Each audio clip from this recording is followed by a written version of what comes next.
Hello and welcome to another edition of Personal Health and Fitness. I'm your host, Chad Marshak. My guest here today is Jesse Vesna. Jesse, thanks for joining me today. Thank you. We're going to be talking about power training today, and we've discussed this over the last couple of weeks about this particular show and how we feel power is an important component to a lot of individuals' athletic programs as far as their training is concerned. It's absolutely crucial. I mean, any sport that you can name, whether it be rotational, direct, or any other thing, you're going to have power in at least one, if not all, planes of motion for that sport.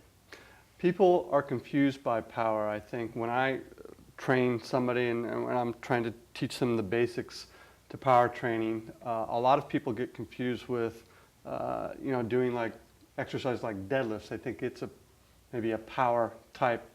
It's part of power lifting, but it's not actually, it's more of a strength exercise. What people call power lifting is not necessarily a power exercise. Like you were saying, power is basically moving mass quickly over a distance. So it's actually mass and velocity is going to equal power. So doing a deadlift, you may have a lot of mass that you're moving, but you're doing it really, really slow. So what we consider traditional power lifts are going to be your deadlift, your bench press, your squat. These aren't necessary, they're considered power lifts, but they don't develop what is actual physically power. Right, it's more of a strength training movement. It's a strength training movement, Pure absolutely. strength, Yep. right. Power training, we try to teach individuals how, the basics as far as we try to break it down. I know that my son, for example, Riley, was demonstrating his deadlifting prowess yesterday, and they're teaching, he's going to be a freshman this year. He's going through a conditioning program this summer. He was all messed up, as far as his mechanics are concerned. So it's really important mechanically to understand how to break down individual exercises first, and then you put them together, which will allow you to do things like cleans and deadlift, or cleans and power cleans, hang cleans, snatches, which are the basics of power Absolutely. movements. And like you were saying, he was learning at a high school or grade school, and high schools, especially in this country, are notorious for they want to teach people and they want to, but it's hard to supervise 20-some kids at a time whenever there's one teacher in there. So if someone goes in and is trying to do this lift with improper form, that's how they're going to learn it, and they may never get corrected by someone who actually knows how the true way to do this lift. Exactly. And it can lead to a lot of injuries. Absolutely, absolutely. So let's go ahead and break it down today and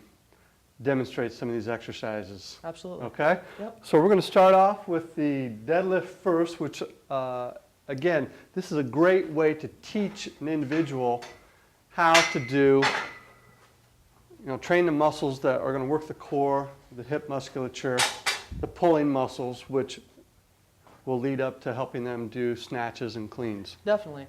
And I mean, I like to start off by teaching people deadlift because it really is going to work a lot of lower body and also low back strength, which are both going to be essential for the later lifts that you're going to be doing. So what you're going to do for a deadlift, I like to teach it with an over-under grip. It's going to be your strongest grip, you're least likely to drop the bar, and you're definitely going to be in the most control of the bar. So we're going to come in. I'm going to go just outside both of my knees. One hand is taking an underhand grip. The other one is coming over. Now, granted, my shoulders and my hips aren't as wide as some people, so I'm going to be a little narrower.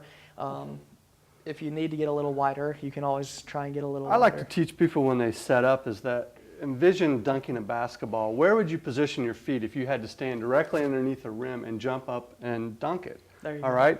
That's where your feet ideally should be when you set up for deadlifts, when you set up for Romanian deadlifts, when you set up for any types of clean and or snatches. Okay, it's a good way to do it. We're going to come in, so I've got my over-under grip. I've got my butt is back and down. My chest is up. My back is flat. I've got a good grip on the bar, and I'm just going to stand up, and I'm extending everything all at the same time. So my chest is coming up, my legs are extending, and my back is extending all at the same time. A lot of people, whenever they do a deadlift, will want to shoot their butt up first and then try to pull their back up. Right. That's terrible technique, and you put a lot of stress on your back, especially if you're not used to Let's show having that from the So let's see it from the side so side. people kind of get a good idea here. Let's Yeah. show the improper form. My son All right. Riley, when he was doing this, was hunched over like this and pulling. And he actually hurt his back a few weeks ago. The first time he did these, he was lifting too much weight, using poor Absolutely. form with a rounded back, and that's how people get hurt. Absolutely, and like you were saying, a lot of people, their first inclination when you bend over is to come down here like this and arch your back and round it. You are setting your back up for so much stress right now and so much pain. You can slip a disc, you can severely injure Absolutely. yourself out of that position. So, and like I was saying, a lot of people are just going to want to come in here about like this and just try and stand up with the weight. Very dangerous. You never want to try and do that. What you really want to do, see it from the side here, you come down, get your good grip, get your butt back, your chest is up, your back is flat, and you stand up, everything extends at the same time. Notice my hips, my knees, and my chest all lock out at the very top at the same moment. Right. Like I demonstrated poor form earlier, a lot of people, even whenever they do learn to get their back flat, are still going to want to Lift bring their their hips butt up first. first and then straighten up. And you're still putting a lot of stress on your back that doesn't need to be there. Make sure everything comes up and locks out at the same time. Driving through your heels is really important if you want to activate your hamstrings and your hip musculature, all right? So if you feel yourself coming like inching forward or migrating forward where your heels come off the ground, that's not a good thing because you're losing all your hip drive and your hamstring drive. So you want to make sure that you drive through the heels as you're going through the pull phase. Absolutely. all right? Head straight. You don't necessarily have to hyperextend your cervical, your head here. A lot of people will Straight ahead. tell you to overcompensate and do it. And I guess in relation, it's probably, I would rather have your head up and your back flat than everything just rounded. Exactly. So a lot of people tell you to overcompensate, but truly everything, including your cervical spine, should be in one flat line. Absolutely. Well, let's go ahead and move on to the Romanian deadlift. All right. Since we taught the deadlift. So the deadlift is a good first exercise you would want to teach someone before you would want to teach them how to do a clean or a snatch. Definitely. All right. We'll go ahead and continue from this side. Okay. The Romanian deadlift now you actually are going to have your butt a little bit higher in the air. This is once you've developed low back strength and developed the strength in your back and in your hips to be able to stabilize that weight, then you can progress to this. And for this exercise, you're going to lean forward. I'm going to have just a slight bend in my knees as I come forward for this one. You can go with an both over. You can still go with an over-under for this grip if you want. I'm going to go ahead and progress into a straight both overhand grip just to start getting ready for my Olympic lifts, my power, my cleans, my shrugs, and everything else that's coming down the Right. road. So I'm going to go with both overhand grip. I've got my butt up, but you can see my back is still flat as I'm Right. It's not over here. rounded. It's not rounded at all. So I'm going to stand, and I'm just going to come straight up and then down. So the only difference is now I've only got a slight bend in my knees. I've got a nice stretch in my hamstrings as I'm coming up. Right. A lot of people think, well, that looks dangerous. He's going to hurt his back. You are going to hurt your back if your back is rounded. If you're doing this where you're pulling and your back is rounded, okay, and then you try to pull, all the pressure is going to go here to your It's all going to go lumbar right region. into your spine. Right? It's going to go straight there. If your back is flat here, like so, and then you pull, it's hamstrings, glutes, spinal erectors in your lower back. Yep.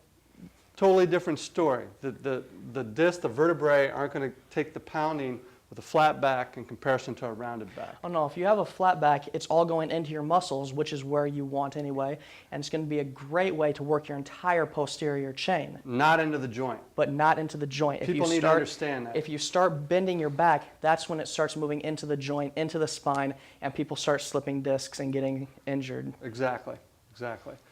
Some people, this might be a dangerous exercise if they have exceptionally tight hamstrings, which don't allow them the full range of motion. In that case, you need to lengthen your hamstrings before you do this exercise. Absolutely. Any kind of Olympic lifting requires a great deal of flexibility. Absolutely. And a lot of people just don't have that type of flexibility. If you have a lot of athletes where you don't have, say, a lot of Olympic bars, you can certainly use dumbbells as well. Absolutely. So if you wanted to use dumbbells, you know, same thing. Just hold the dumbbells flat back, except you're going to start, instead of from the floor, you're going to start up high. All right? Then go down into the movement, pushing your hips back, and then come up. Absolutely. Keeping the dumbbells relatively close You want to your legs. I tell people you should be just about as close to scraping your shins as you can as you're going down. You want to keep it right there against your body. And I like these exercises, especially I like the dumbbells for people with tight hamstrings who maybe can't get all the way down to the floor with a dumbbell. You can take the dumbbells, come down as far as you can, and get a little stretch in your hamstring. Maintaining that spine angle. As If long that as you means keep that you that can spine only go angle. down this far and then come up, that's fine. That's right. Some people have better mobility, allows them to go down a little bit deeper. Absolutely. Okay? So we've taught the deadlifts, we've taught the Romanian deadlifts, and now we're going to go ahead and move on to the cleans. All right, the cleans are, now we're going to start getting advanced. Now we're going to start getting into some true Olympic lifts here. So I'm going to give you a couple different angles on this. We'll go from the side first. So this one is going to start off with an RDL, but as soon as, rather than standing all the way up, as I did in the previous exercise, this time, as soon as I get the bar basically cleared of my kneecaps, I am going to explode upward, basically throwing the bar up with my legs. I'm going to drop underneath and catch and stand back up while holding the weight. Do you want to teach the hang snatch first? Typically, if I was going to teach someone, I probably would teach the hang clean first. If you Okay. wanna, Okay, we can let's go ahead and do that. Why don't That's we go ahead fine. and do that? All right, so for a hang clean, I'm going to let you go and stand up with the bar. You're going to lean forward almost like you're coming out of the RDL, right to about the top of your knees. Notice my back is still flat. And here, from here, I'm going to explode up, drop, and stand. You want to do one from the So, front do so one they from the got an front. idea? So if you'll watch, I'm right here. I'm going to explode my legs, and I'm going to shrug my shoulders up as high as I can, drop under, catch, and stand up.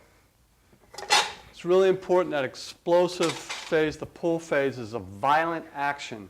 It And has a- to be, yes. And a lot of people performing a hang clean, and power cleans for that matter, do not involve the pull phase. All right? It's No. more of a The- just kind of jumping and trying to get their body underneath. I Use your see a- shoulders to pull. It's I a see a lot of that. I will also see people who like to swing. yes, where the You'll see- bar, the trajectory of the bar Rather than- displaces from their If you'll body. notice, whenever I do it, the bar comes straight up, and I drop down and catch. Right. The bar pretty much stays in a straight line, up and down. Exactly. I'll see a lot of people who will try and swing it out, and again, you wind up putting a lot of stress on your back. You're leaning back here. Exactly. Very dangerous. I'll also see a lot of people who like to try and curl the bar. Reverse curl. Do a reverse curl. You can't reverse curl with that much weight. No. It's not going to happen. Your biceps just aren't going to be that strong enough. Nope. So you really have to use your shoulders, use your legs, and use momentum to get it up. That's Right. where you develop the power. Basically, Olympic style weightlifting is jumping with weights. It all is. right? Yep. And you're trying to jump explosively, all right? Just as you would, say, playing basketball or volleyball for that matter. Absolutely.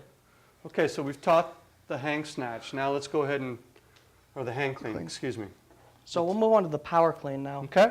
The power clean is an actual true Olympic lift. Basically, I'm going to put the RDL and the hang clean together. Like I said, we're going to start on the floor in an RDL, and as I get the bar up, as soon as it clears my kneecaps, I'm going into my explosive hang Pull clean, phase. to Right. my pull phase. So, I'm going to get set up, back flat, knees slightly bent, come up, and I'm up. Notice my elbows come up as I catch. I don't leave them down here. Right. Elbows come up. The bar should be on your fingers and on your collarbone, basically. Right. Receiving the bar is really important. That you have a good elbow drive up and you have good, adequate wrist flexibility that allows you Absolutely. to receive the bar in that safe manner. Absolutely. It's kind of dangerous when your hands are here and your elbows are down because the bar can roll forward. That's why it's important to drive the elbows up. Teach your elbows, get them as high up toward the ceiling as you can.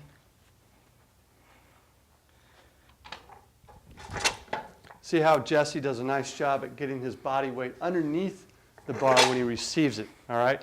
He's not receiving it, up here. He's receiving it down here and then standing up. A lot of athletes, and I train a lot of college football players, when they do power cleans, they land with their feet wide like this and their knees in. That's one of the worst things you can do. Tremendous shear forces here on your knees. So receive it with your feet underneath your hips, all right? Underneath your hips. Not wider than your hips, but underneath, all right? This is a great way to cheat, and I would say that probably 70% of high school students that do this do it that way. I would say it's the wrong way. 70% is probably a conservative guess. Yeah, you're probably right. It's probably more like 95. But yes, absolutely. Coaches are way too concerned with how much weight their athletes can lift rather than good biomechanical form. Absolutely. All right. So that's the power clean. Should we move on? Yep. All right. Now we're going to move on into a snatch. For a snatch, we're going to show, again, we'll show a barbell version, and then we'll also show Dumbbell a version. dumbbell version. Barbell version, this one is definitely a dangerous lift. It's something that I never have anyone do unless, one, I'm sure they can handle it, and two, I want to make sure that it's one-on-one and I'm there to teach them how to do it. I would never have a group of people doing this without supervision, especially for the first time, because with any kind of overhead lift, it just gets really dangerous. I would say a lot of high school students, a lot of high school athletes for that matter, the majority of them probably should not even attempt to do barbell snatches. Dumbbell snatch is much safer, much easier to teach, but this is a much more challenging exercise to teach. Absolutely. So many other exercises that especially high school athletes should be doing to promote athleticism. Absolutely. So again, this one's going to start from a hang clean position.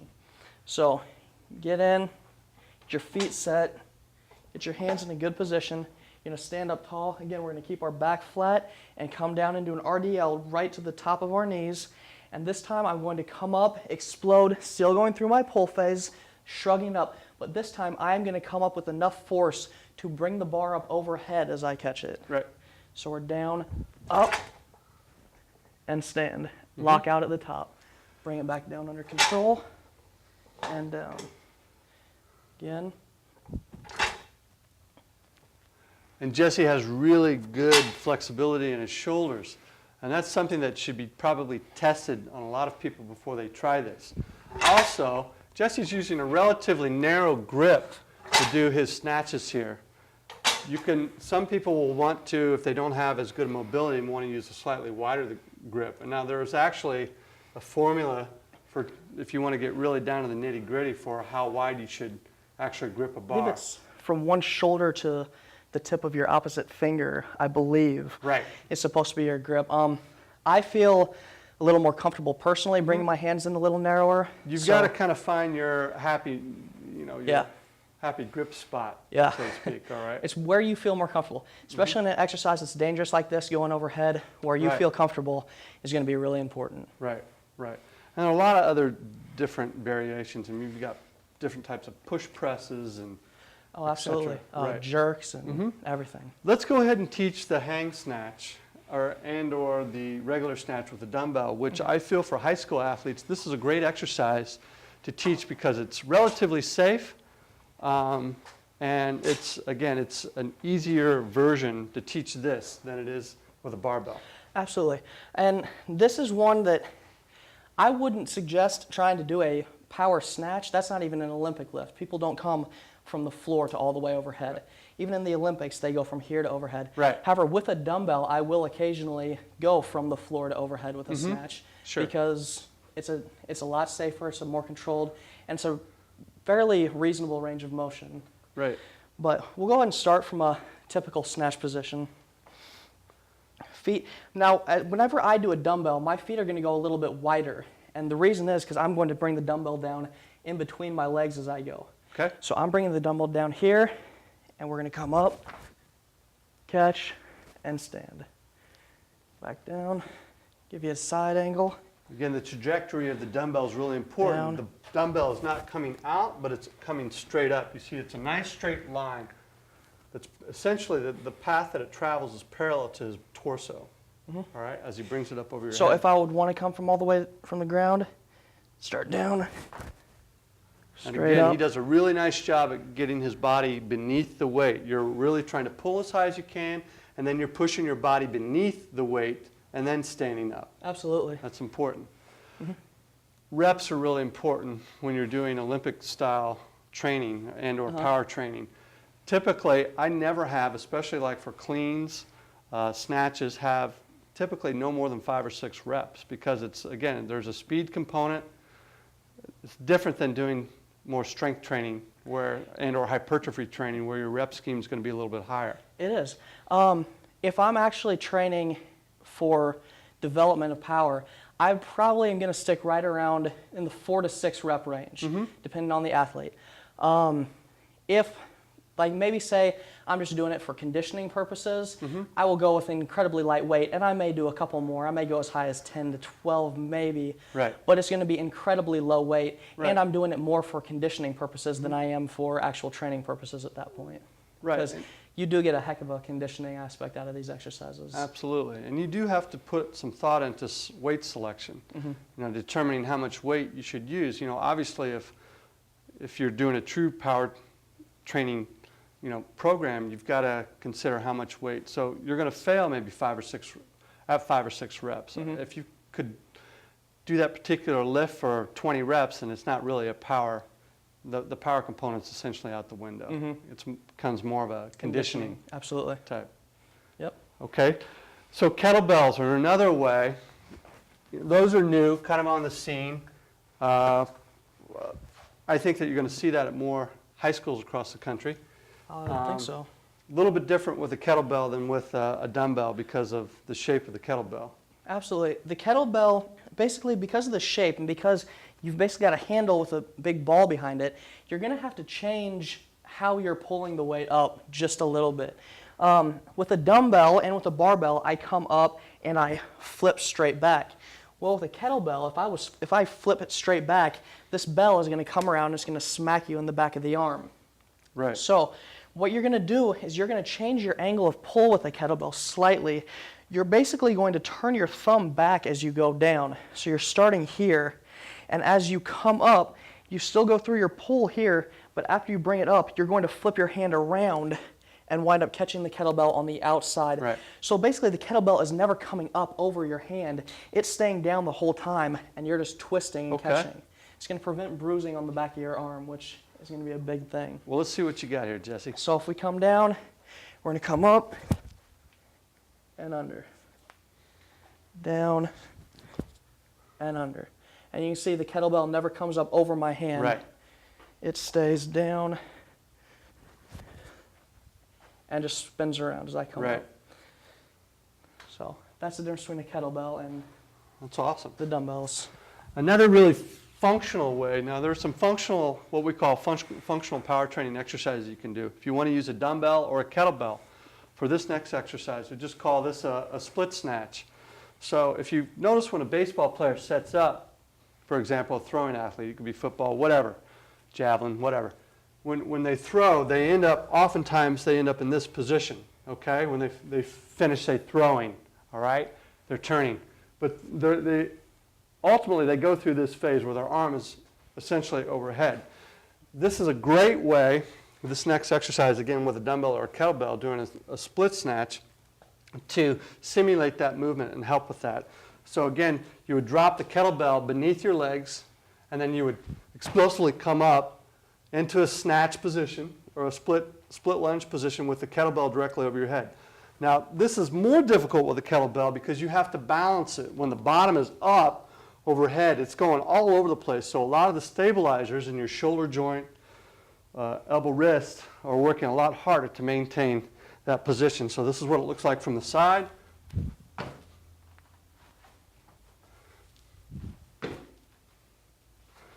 Again, you can do the same thing with a dumbbell. A dumbbell is going to make it much easier. All right? Absolutely. We've got a couple minutes left here. One other exercise for core that I really like, that I think is kind of interesting. Why don't we go ahead and demonstrate this med ball pop-up. All right. A lot of explosive core exercises that you can also do in a power training exercise program. And this is one that we really like. It's called a medicine ball pop-up. And then Jesse's going to violently throw the ball at me. This is a great drill for catchers, especially in baseball. Catchers are going to come down. I guess you can also be quarterbacks who have to get down Sure. into that stance too. But especially catchers who have to pop up really quickly and throw someone out at second base, say, if they're trying to steal.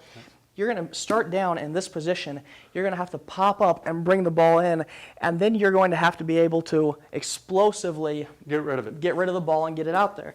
So what I'm going to do, I'm going to stand at a 90-degree angle from Chad. I'm facing 90 degrees away. I'm going to pop up and then explosively come back down and slam the ball to him. So I come up and down. He's going to bring it back, start down, up, and down. Especially that plane, that transverse plane, that diagonal plane that he's working on when he tosses the ball is really great for the core Absolutely musculature. getting your core. A lot of power, a lot of core power Definitely. coming in right here. That's awesome. Yep. So it gives them an idea. Jesse, we're about out of time. Again, I want to say thank you again. This is Thank you. your last show here It for us, is. maybe for a couple of years, because you're heading off to Arizona State to work on your master's. Masters in Exercise and Wellness. Right. I guess probably, I suspect in a couple of years I'll be calling you doctor when you work on that Never know. PhD, huh? You never know.